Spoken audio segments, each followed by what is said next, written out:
Okay, let's do it. It's time for Cinema Savants. I like this ship. You know, it's exciting. Your weekly source for movie news. An uncharted island. Let me list all the ways you're going to die. Movie reviews. Short of being set afire on stage, he's died the most rock and roll death imaginable. And the occasional Hollywood rumor. The only thing we don't have a god for is premature ejaculation. But I hear that that's coming quickly. Hosted by Todd Vandenberg. It's like the Mantis. We always get our man. And Rob Steele. Mrs. Peacock was a man? Just keep swimming. Just keep swimming. Everyone signed? Yes. Good. On we go. Welcome to another episode of Cinema Savants.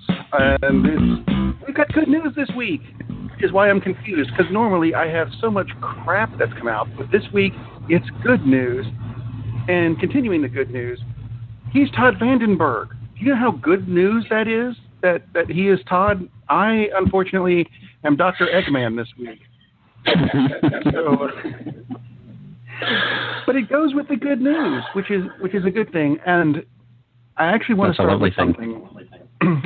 I want to start with something that's not actually movie or TV news, but it is entertainment news. And I think it's actually big entertainment news that could be good for us. We'll allow it. Kind of. Or at least cheaper. That's always good. Yeah, cheaper is good. The 90s, I think, were a peak time for really good video games. Because we had the old Nintendo Entertainment System, but to me, more importantly, we had the Sega Master System, which was awesome, and then it turned into other Sega systems. And this week, it was announced that there's going to be an app for not just Android, but also for the Apple iOS, where you will be able to play every Sega game that has ever come out for free on your phones. Ooh. It's called Sega Forever.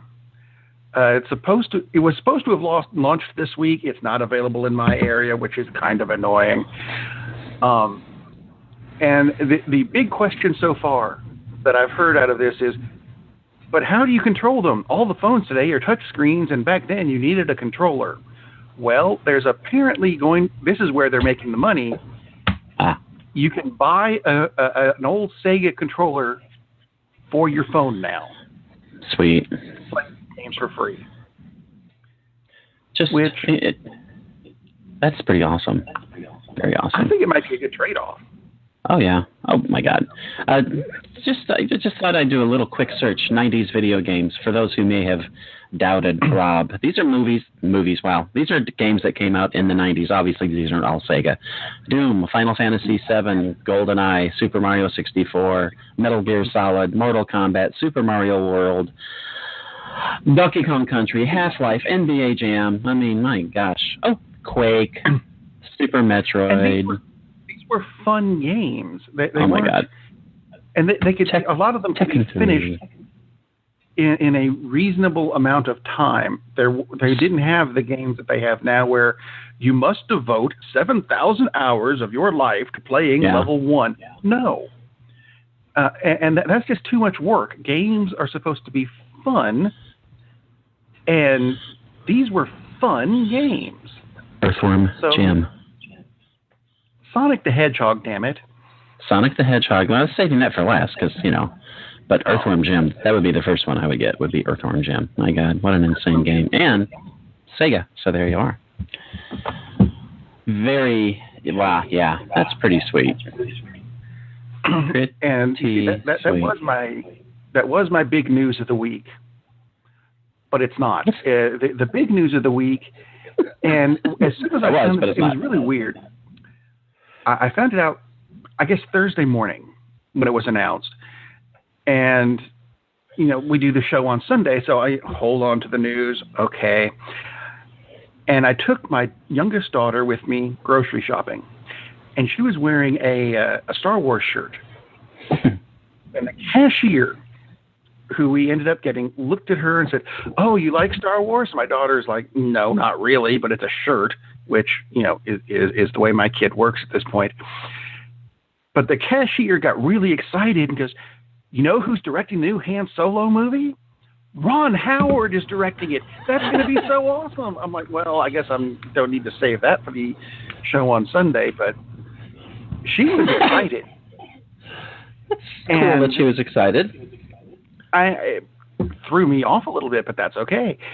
And I don't know. I think I might be a bit excited about that too, because Ron Howard is a remarkable director. He certainly can be. So what are your thoughts on Ron Howard directing a Han Solo movie? I think it certainly has potential to be awesome, but I'm not as hyped for it as I would have been 10 years ago before he started doing the endless things of the Da Vinci Code. Which, I mean, they're okay, they're fun, but, I guess it fits in actually with an action picture, right? So that works. But when I think of him having done Apollo 13, Backdraft, which is awesome. He's done some terrific movies, but it's kind of it's not exactly a slam dunk. I'll put it that way.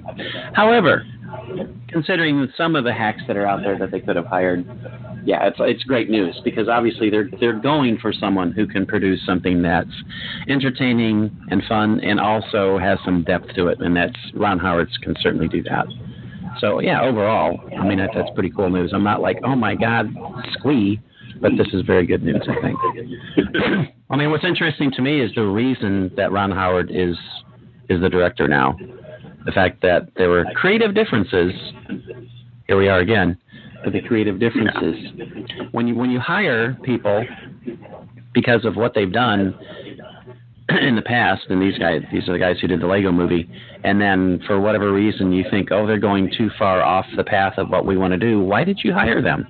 Why do you hire people with a singular vision, like Marvel hired Edgar Wright to do Ant-Man, write the script and direct it, and well into the process they said, this is not really the path we want. It's like, why did you hire Edgar Wright? Are you kidding me? What did you think he was going to do? He's going to make an Edgar Wright film. That's why you hired him, right?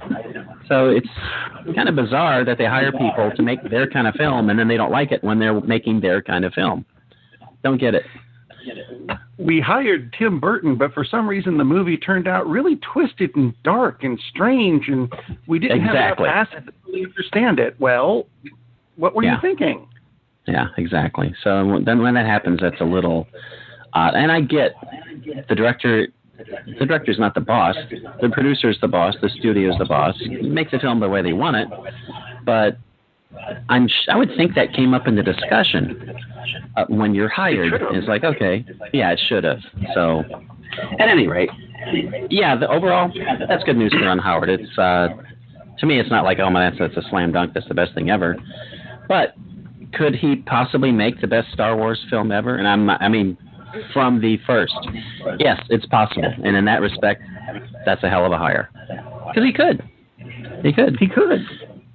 Which would be awesome. Exactly. He is not a hack at all. I'm not a fan of some of the films he's done, but no one hits it out of the park every time, right? But he certainly is capable of doing some awesome films. I think for me, the biggest disappointment that came out of little Opie Cunningham, which is what I called him, and the Walmart cashier went, "Oh my God, that is him." I'm like, yeah. Anyway, he did not realize that was him. Anyway, yes. Well, she said, I'd never heard him called that before, and I went, I saw Eddie Murphy call him that once, and it just stuck in my head. Now, the biggest disappointment for me was when he did a film called Rush. And Geddy Lee, Alex Lifeson, and Neil Peart were not in it. That is quite a disappointment, isn't it? I don't care if Thor is in it. Anyway, the very least could have been in the soundtrack, right? You'd think, but no, didn't bother doing that. Moving on with good news. Right into the news section that we call the good, the bad, and the whatever.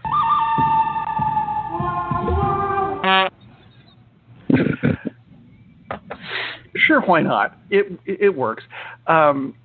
Good news, at least it sounds like good news, coming out of the Spider-Man Homecoming front. Actually, there's a lot of news coming out of that. We're still, a couple of weeks away from it coming out. But there have been, and bear with me, potential spoilers ahead. Ooh. Basically, it just comes from a cast list. But it sounds like they're setting up for the Sinister Six to eventually show up. Because we have people like Donald Glover playing the Prowler, Michael Mando playing Scorpion, Bokeem Woodbine, and I've got to be pronouncing that right, I can't see another way, and Logan Marshall Green are both playing different versions of the Shocker, who they had in the books. And I don't know, I suppose this is a spoiler. Captain America and Pepper Potts both show up in this movie. Very cool. The Gwyneth Paltrow coming back kind of threw me off a bit because I didn't think she was going to be doing these anymore. But there we go. There we are. And actually, this was interesting. The AI that's in the spider suit that Tony Stark made is being voiced by Jennifer Connelly. And I just thought this was kind of cute that Jennifer Connelly's doing the voice in the spider suit, and Paul Bettany did the voice originally in the Iron Man suit. And guess what? Jennifer Connelly and Paul Bettany are married. Isn't that cute? Aw, that's sweet. Aw. She's got a cool what voice. other spider? Yeah, and she's works wonderfully. Very good actress. Yes, I like it. There's other spider news this week that some of it makes sense, some of it doesn't. I would love it if Sony and Marvel could get together and make up their damn minds as to whether or not Venom will actually tie into the Spider-Man movie and the Marvel universe, because they have said, and this is in the Justice League Dark area, it will, it won't, it will, it might, it won't, it could, it might. Shut up. I just make up your damn mind and then tell us. I'm tired of dealing with people who think that they work in an Eggo factory. Too many damn waffles. However, they did announce that some of the characters that are coming to the Spider-Man universe are Kraven, the Hunter Mysterio, not Rey Mysterio, although that would be cool. That would be very cool. How about having Rey Mysterio play Mysterio? That would be excellent. That would work. A mask is a mask, right? Fishbowl. It was a fishbowl for a mask. And Carnage will be showing up at some point. You would assume so, because if they're making a Venom movie, at some point, you kind of have to bring in Carnage. The thing, out of all of that news, out of all of it, the thing that makes me happiest is Scorpion. I don't know why, but to me, that's one of his very, very early villains, and it just always was a perfect. The image was very unusual because that's a weird villain. He's got this long tail and he hits people with it, and the color scheme, because Marvel, of course, they love doing their green villains, and especially in Spider-Man because it played off well against the red and blue. But Scorpion was always a very, very cool villain. And it's nice that we're not getting things recycled over and over. We don't need another Dr. Octopus. As cool as the character is, let's see some of the other 10,000 villains that Spider-Man has fought. So, yeah, very cool. Shocker? I don't care. Shocker was lame. And Shocker will be lame. And Shocker will get his butt kicked in the movies because he's the Shocker. But Scorpion, that's very cool. And I think the idea of Mysterio is awesome because he was probably my favorite spider villain. Scorpion is a very, very cool villain. It's nice that they're actually, with the fishbowl. Yeah, it's really good that they're actually recognizing that there are more than a few characters, unlike what Fox does with X-Men when they recycle. How many stories have they done in the X-Men? They've done, 3 stories, and they keep redoing the damn things? So no, just one. Yeah. Who's the bad guy in this movie? Magneto. Oh, well, duh, of course. they never realized that Magneto was what I call an anniversary villain. In the early books, he was there a lot, but toward the end of Magneto being a bad guy, it was either we're celebrating the 25th anniversary. Who's the bad guy? Magneto. Fine. It's issue 150. A nice round number. Who's the bad guy? Magneto. Right. Episode 1 in issue 151. No, that would be someone completely different. Magneto's not in it. He will not show up again until 175 or 200. It was a regularly scheduled anniversary villain. And when he showed up, it was a big deal. But now they've effectively killed off his effectiveness by having him be in every freaking movie. Yeah. And that does not work. But moving a little bit from Marvel movies, which is a big, massive series, to Star Trek, which is also a big, massive series. They announced this week that in the United States, on Sunday, September 24th, the CBS television network, depending on when the football game ends, will be airing Star Trek Discovery. And then it'll move over to their online services, which is stupid. But yeah, I'm considering this good news because there's finally a date for it. Exactly. I mean, we've been waiting for, ever for Star Trek to come back to TV, or at least have new episodes somewhere. In Canada, it's going to be on the Space Channel, so it will air on time. In the rest of the world, it'll be on Netflix, so it will air on time, as opposed to the U.S. when we have to fit. See, that's something I don't understand with networks and the NFL, because they always seem to schedule a show. Well, the game, if there are no penalties and timeouts and no one scores, then the game should end at 7:00, and that's when we'll start airing our next show. Yeah. Well, seriously. And it always gets pushed back, and a half an hour, 45 minutes, something, just enough to screw with your DVR. So you start watching a show, and you get to the point of, yes, and I found out who the murderer is. It's you cut off, damn you, NFL. So yeah, but they need to fix that. And it would be so simple because how many shows? There's always a post-game chat anyway on the NFL, depending on how much time they have. Extend it. Look how many normal shows have these talking heads episodes afterwards now. I mean, it's just mushrooming.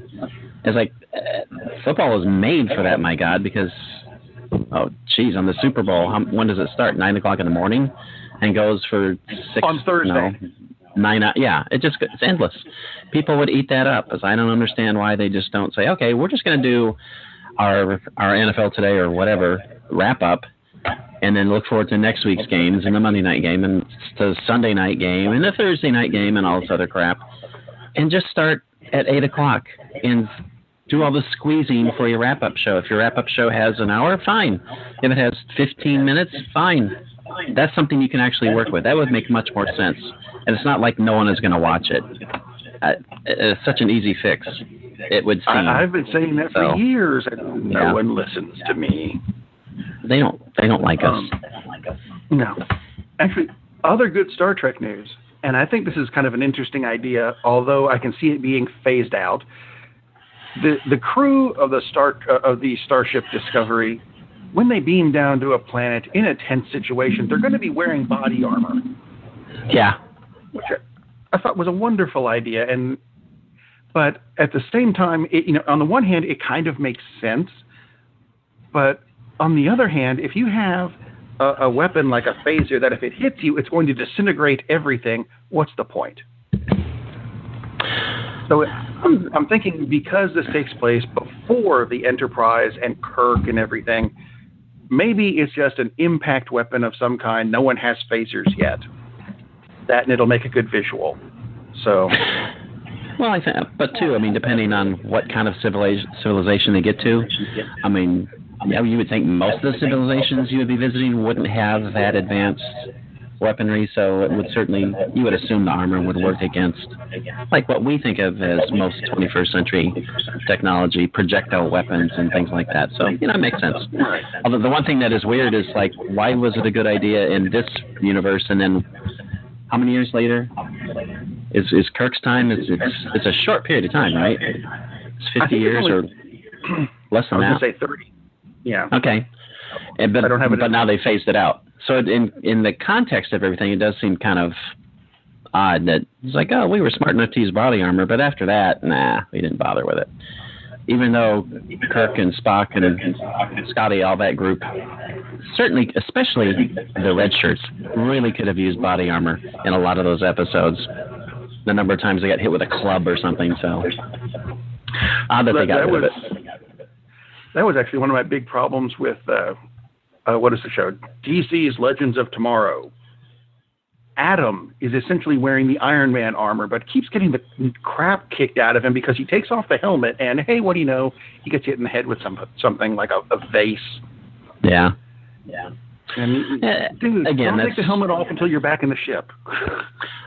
Again, that's why I don't watch the Supergirl show, because of just really stupid writing, not thinking about it. When she ducks away from a blowtorch, it's like, she's Supergirl, hello? Or is she just an actress? It's like, come on.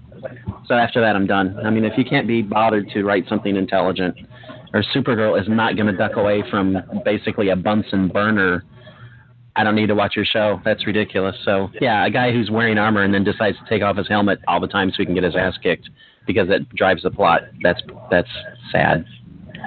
My wife is in the other room binge watching Supergirl right now. Anyway, that is actually not a good segue into, there's a bunch of DC Comics news that I consider good.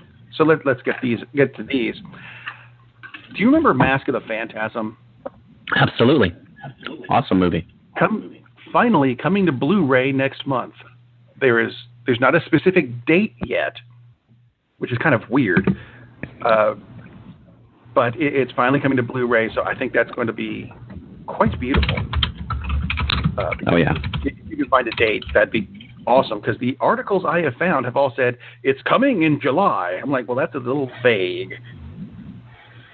So, anyway. Yeah, I took my kids to see it when it came out of the theater, so, which means they're old. But anyway, yeah, it's a pretty cool movie. So, there's that. The new Titans TV series, which is going to be a live-action series, confirmed to have Nightwing, Raven, Starfire, and Beast Boy as the main characters, scheduled to start filming in September. Excellent. Which I think is going to be awesome. It's going to be better than, I think, the series that DC has now. They're not horrible, but they certainly could be better. And I'm hoping this will be better because I like those characters and it should be fun. Let's see. It better be. And earlier this week, Wonder Woman passed the $609.8 million mark, which would make the Wonder Woman movie the top grossing live action film of all time for a female director, passing Mamma Mia. So thank goodness. I think that's a good thing. They said it's a very good thing. However, there's a chance that it will pass Kung Fu Panda 2, which had $665 million, but it is not likely to catch up to this other Disney film called Frozen. Because right now they're at $609 million.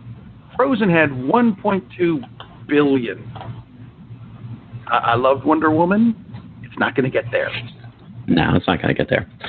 But what'll be interesting is if it manages to get past Batman v Superman. And there was an article talking about how The Mummy missed out on basically being a very poor vehicle to launch, this extended universe. And the premise, and I haven't seen it, and maybe eventually on Netflix or something, but it didn't look all that interesting to begin with.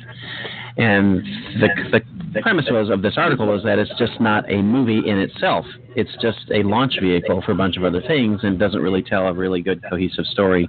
And they said that, as much maligned as Man of Steel was in some quarters, at least it told a story. And it does tell a story. It does tell, right. It's a not very well thought out story, but it does tell a story, as does Batman v Superman and all the rest of it. And then it throws in, and then Wonder Woman. It's like, Wonder Woman basically relaunches the whole thing, because the way their universe starts of Man of Steel, it's this dark, gritty, sad, grimy thing, which Zack Snyder thought, that's what made the Batman flicks successful, which he didn't get at all.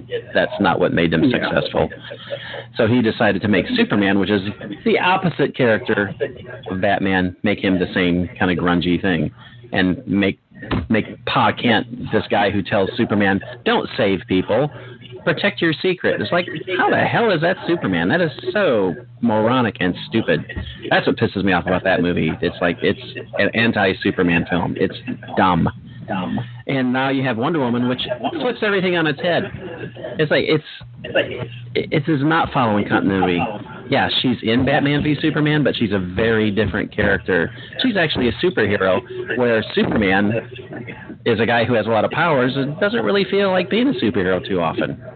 What the hell kind of a movie is that?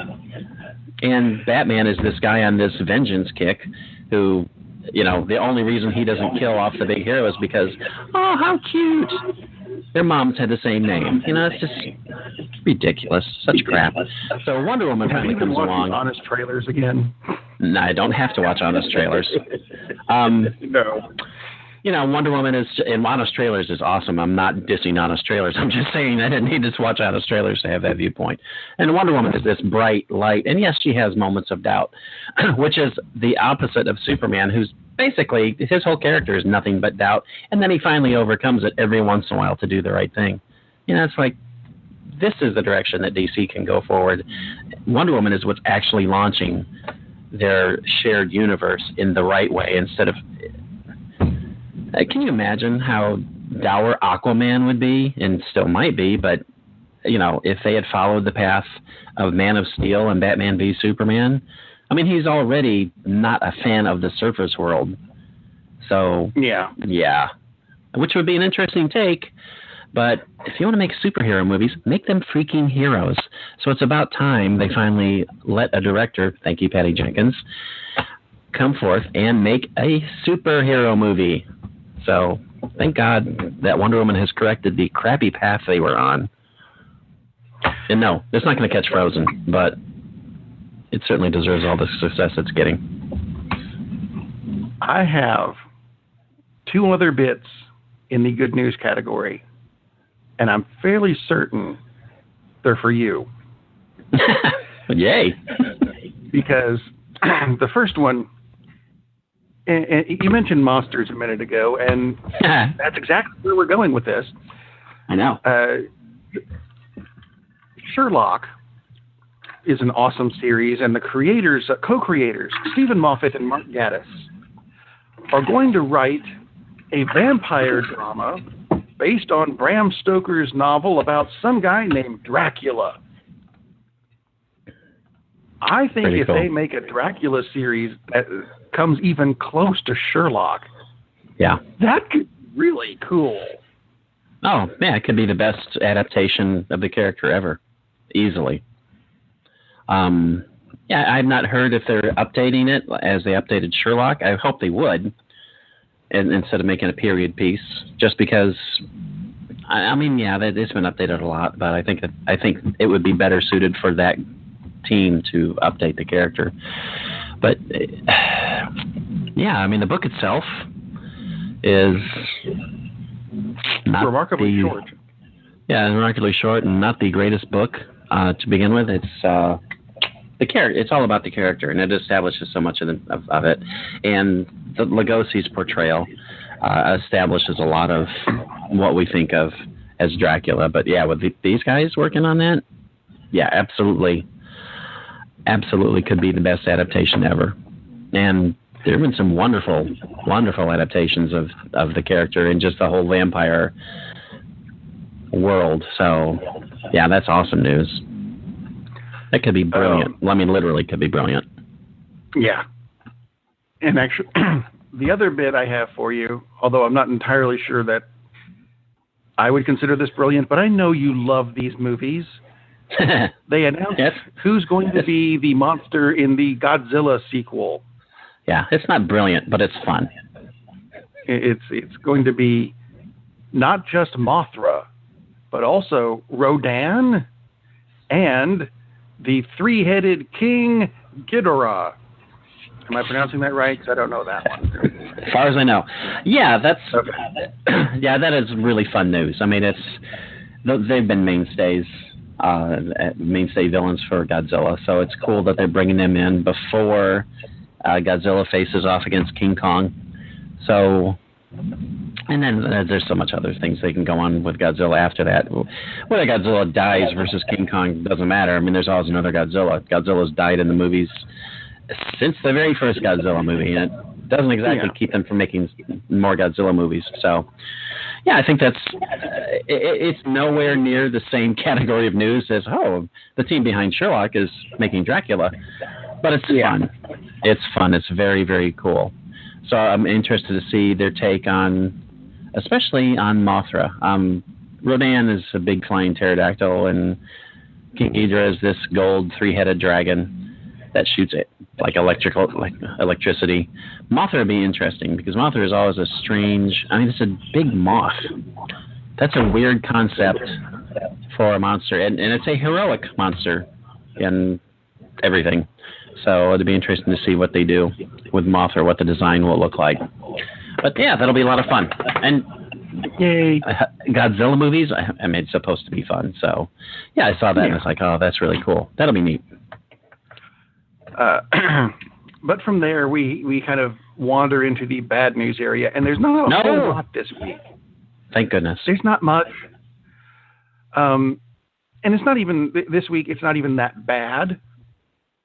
The first bit of news, and you'd think this would be good news.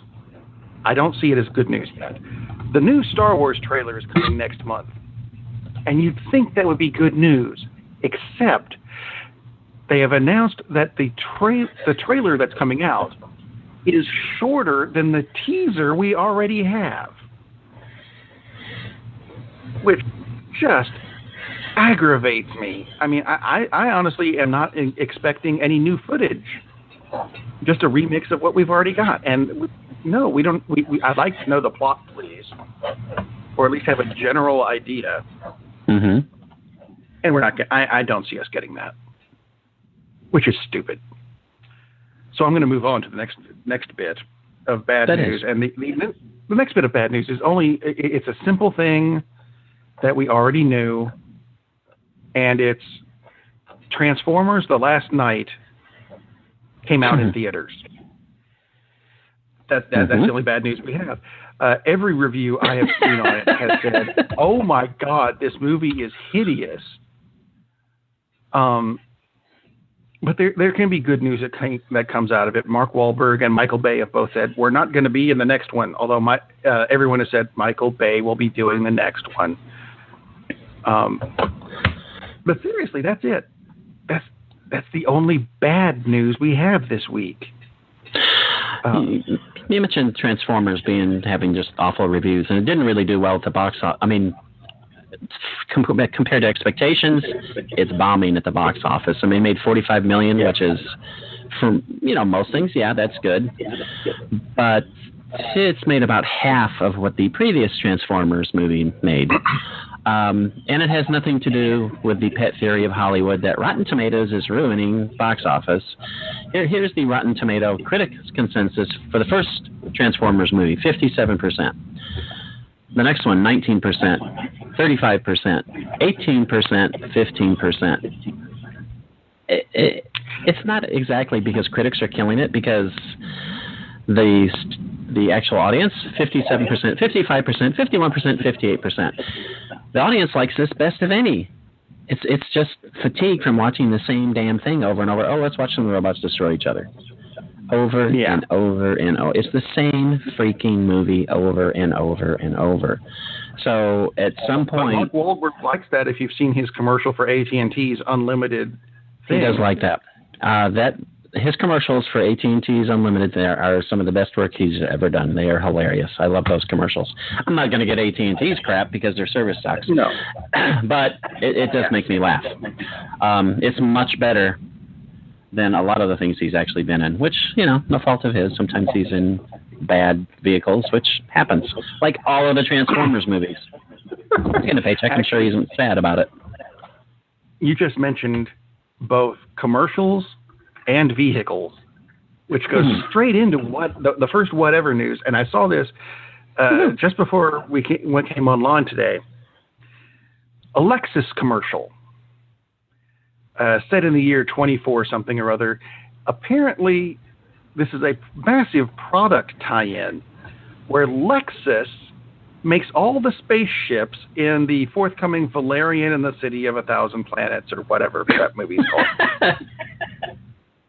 And I thought, I'm watching the commercial going, wait, this looks like Valerian, but it keeps saying Lexus.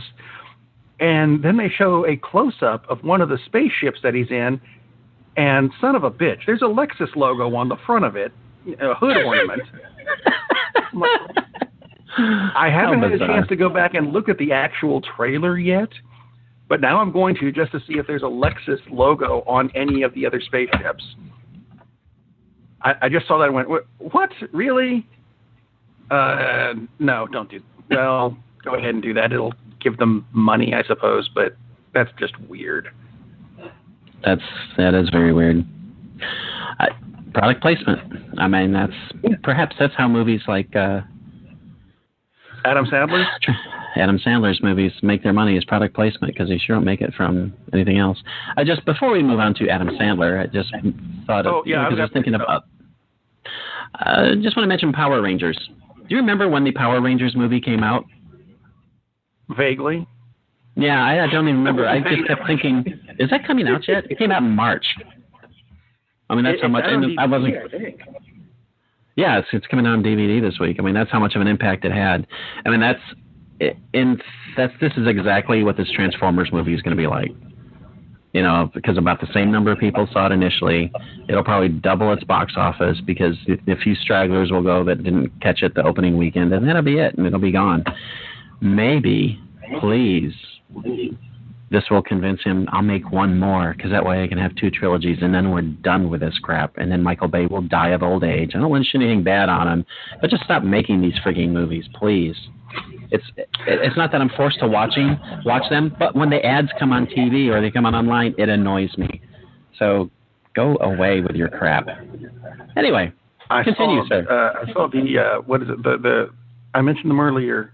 Honest Trailers. I saw the Honest Trailers thing for the Power Rangers movie this week, and apparently the big product placement is Krispy Kreme donuts. So, what the hell is that about? I don't know. I'm not making it up. I'm just passing it along. Kind of like this. And I think we agree that we both like the John Wick movies. Oh, yeah. Although the first one was probably better than the second one. Yeah. There's going to be a TV series based on John Wick, which... what network? I do not know a network yet. It is being called The Continental. Keanu is supposed to make a cameo of some sort, although I would think if it's a John Wick series, shouldn't he be playing John Wick? Yeah. But so it's Keanu to play in a TV series, I can't see that happening. No, so it's a series based in John Wick's world, which I can see them pulling off. Yeah, it better be on at least FX1, if not Netflix or Hulu or HBO or something, because otherwise, what's the point? Exactly. So it'll be on ABC Family. No, ABC Family, exactly, which is Freeform now. So yeah, it's not Lifetime. There you go. Perfect. There we go. That could be very cool because it is a very interesting world. Personally, I'll just wait for the John Wick 3 to come out, but depends. Depends what network it's on. The next thing that it's not a good story, but it's not a bad story either. They're talking about rebooting the Fantastic Four again. Wow. But this time making it more kid-friendly. I'm not entirely sure how they're going to do that.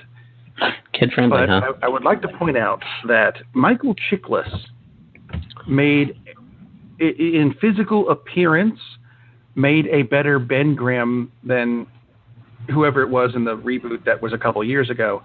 Oh, yeah. Because Michael Chiklis is awesome. And I don't think a lot of people understood this. The character of the Thing, or Ben Grimm, whatever you want to call him, is not that tall. According to the Marvel Universe Encyclopedia, the character is 6 foot, period.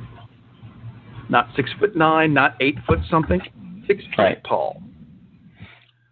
I'm thinking cast Samoa Joe, but that might just would be wonderful. Anytime the Thing battled the Hulk, which would happen with extreme regularity, Hulk just dwarfed Thing, and that's before Hulk got even madder. So Thing's not a big. He's a big guy, but he's not overly large. He's just rocky looking.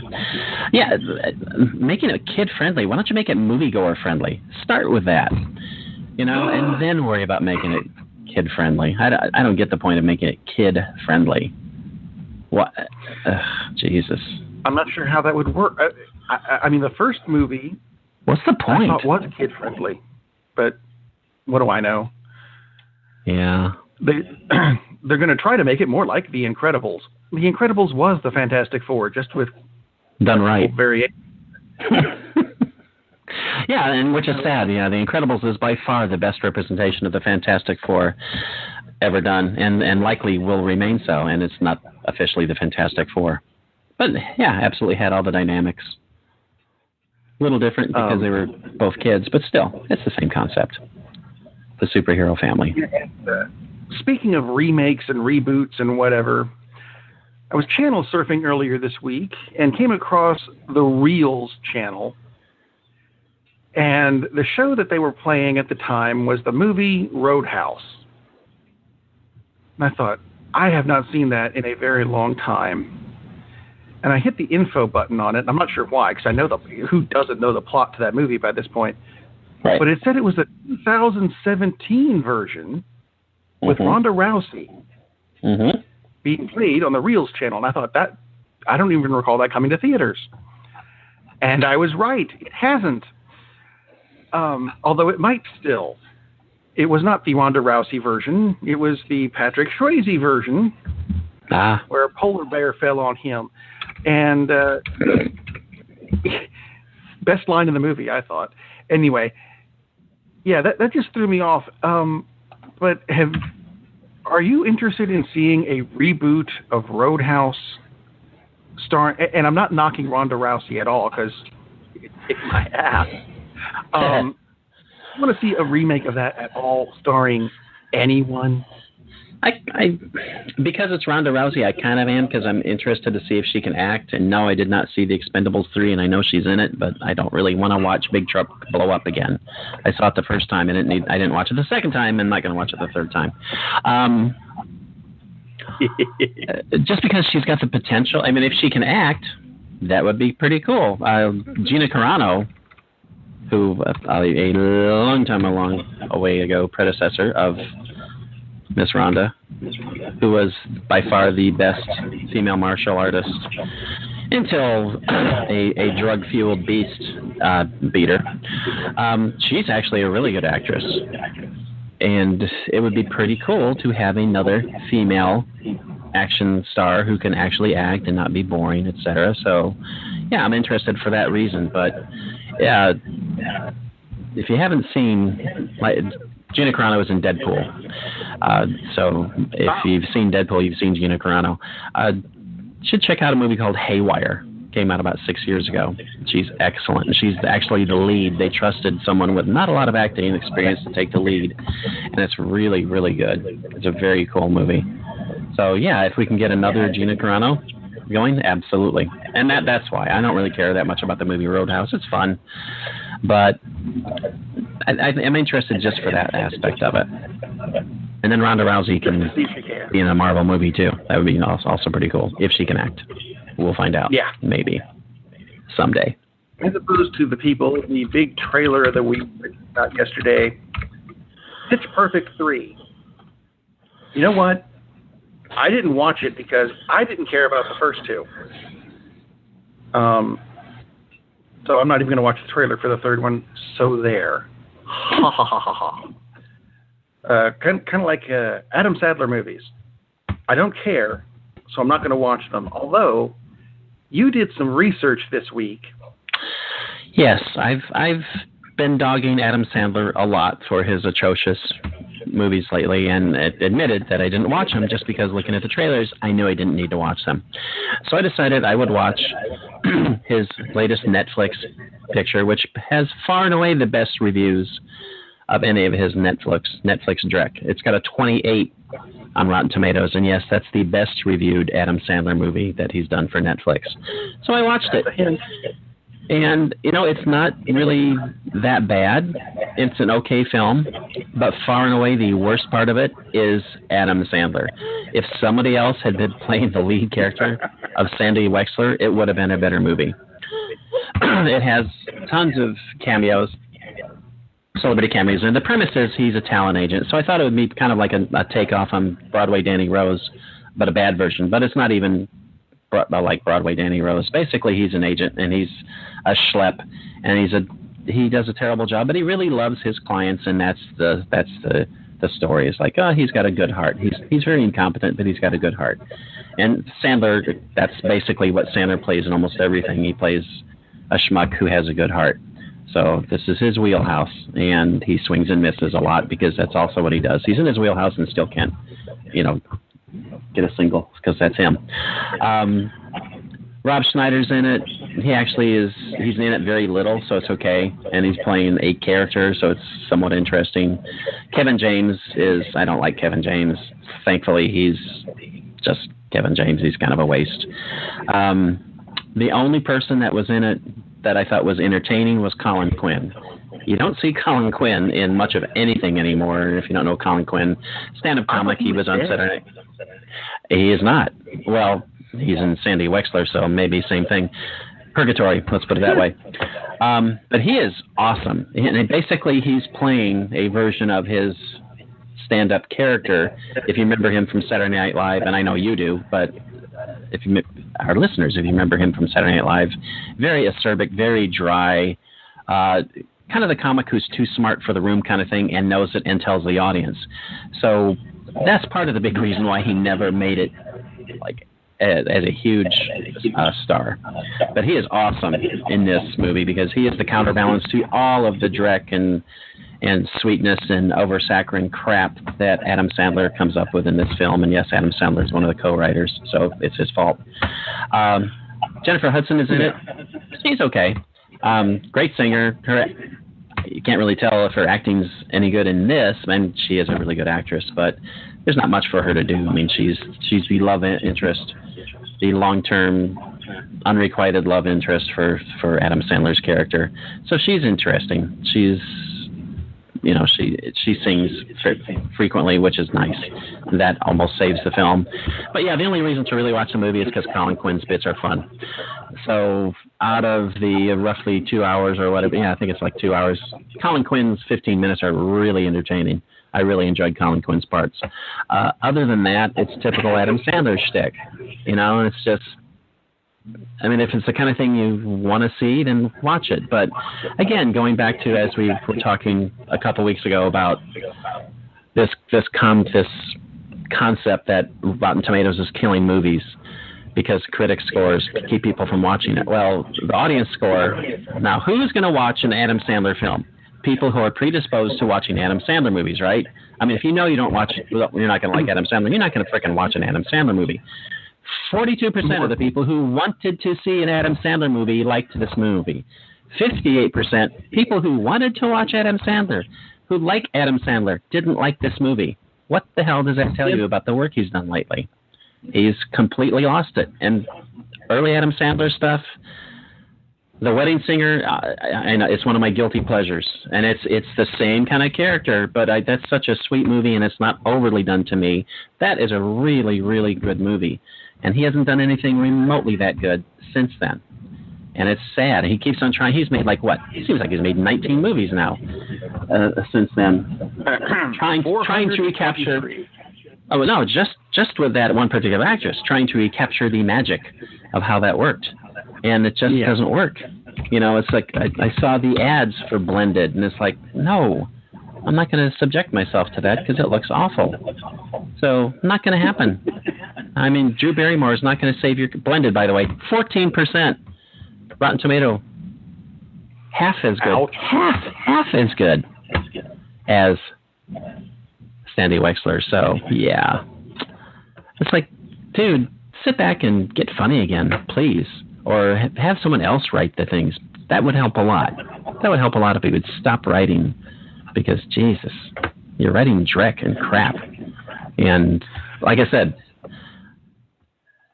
Sandy Wexler is the least objectionable thing he's done in quite a while, and it still wasn't good, and it's because of him. The rest of it was okay.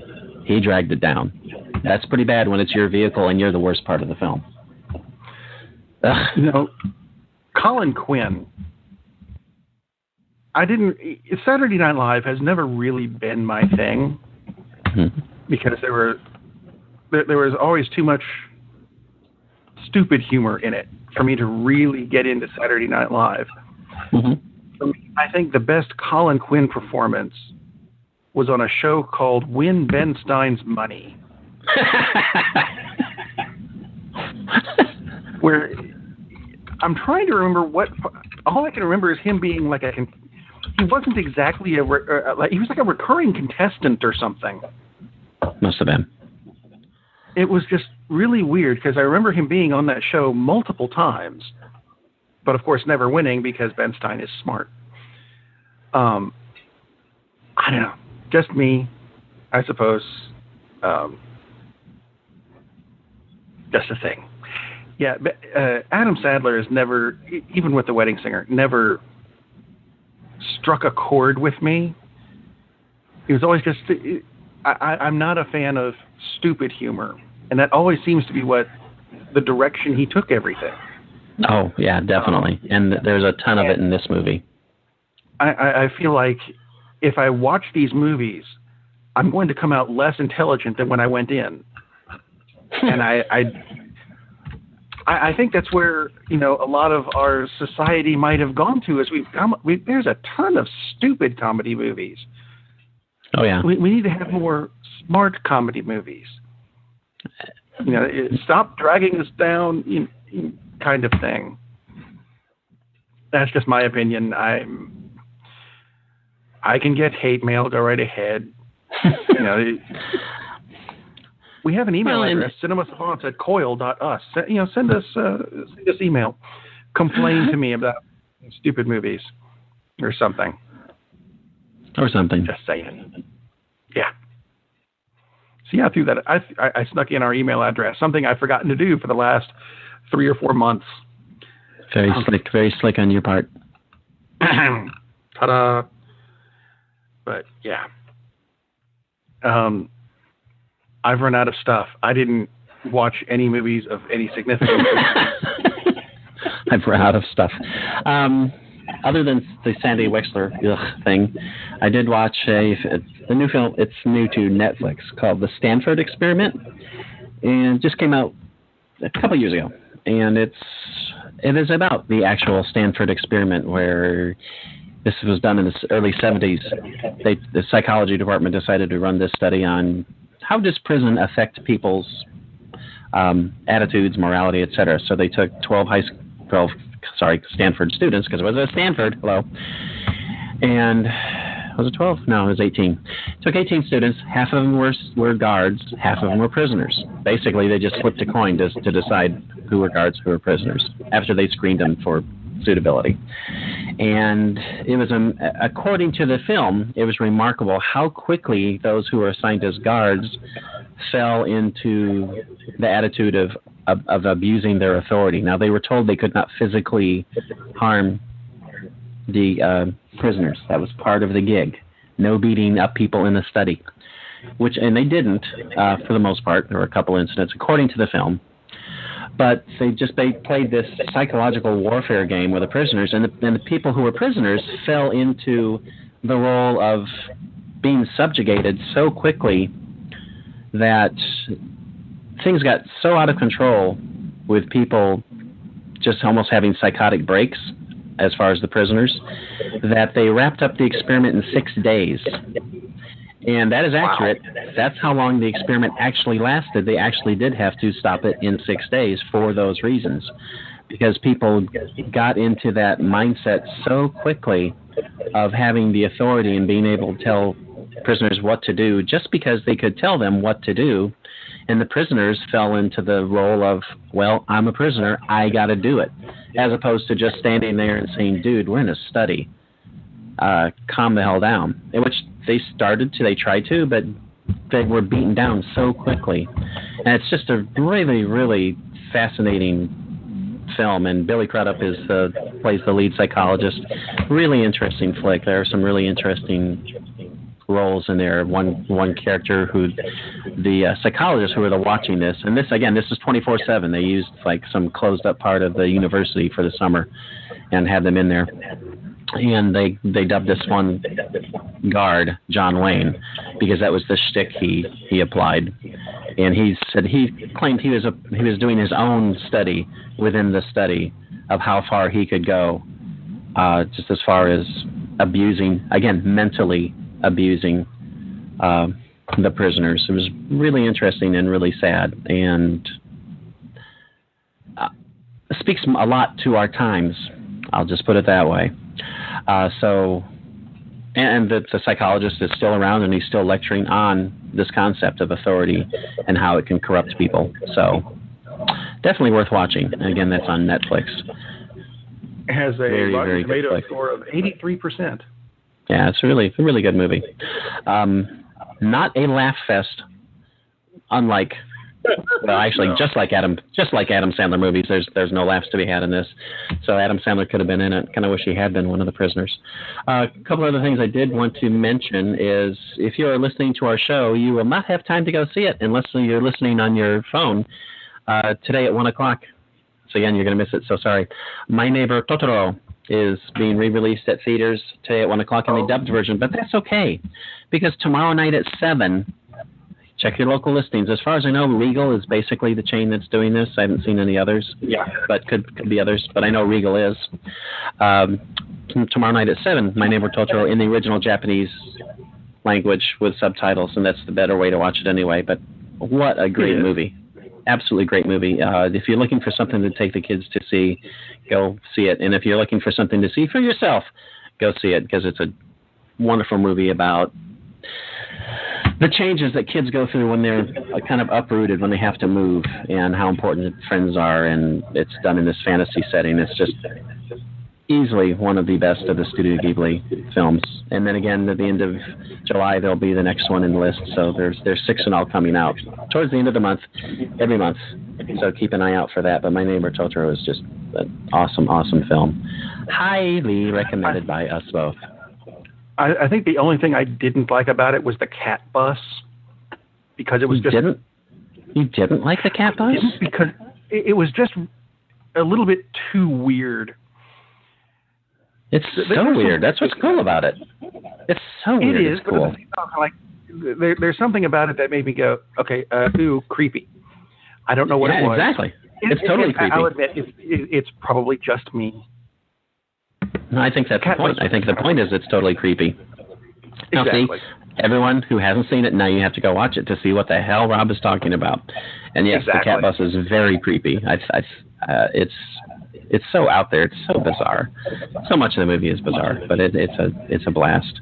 And also coming out this week on Netflix, and actually coming out at some theaters, around the country is a movie called Okja, which is a movie about... It's about a pet, a large pet that a little girl gets, but it's also about... The bigger concept is really about should we be eating meat?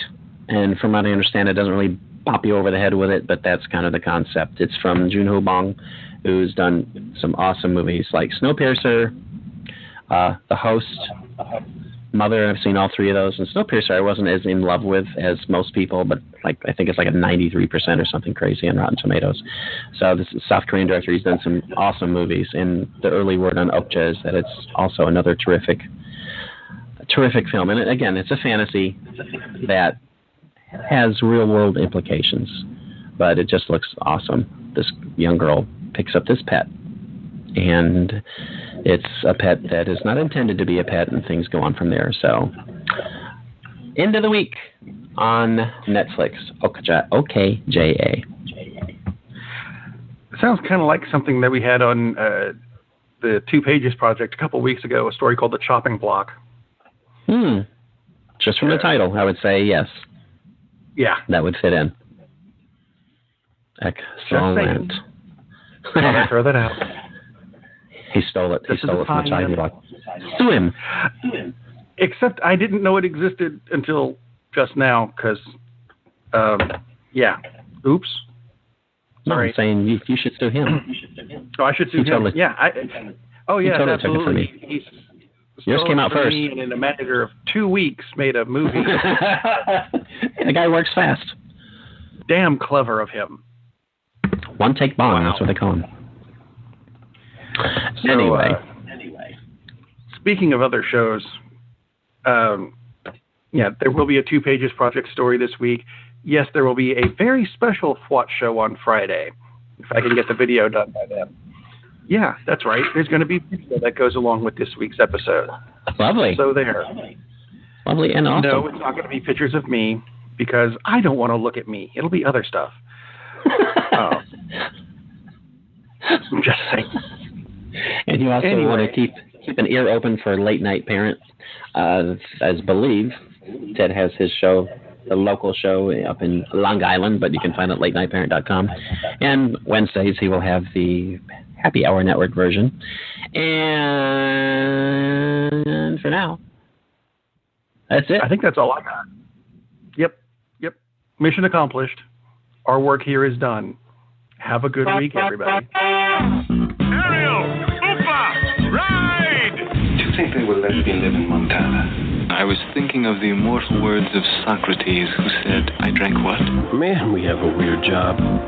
It's shameful, but it's a living. Darn, that's the end. The end. The end. The end.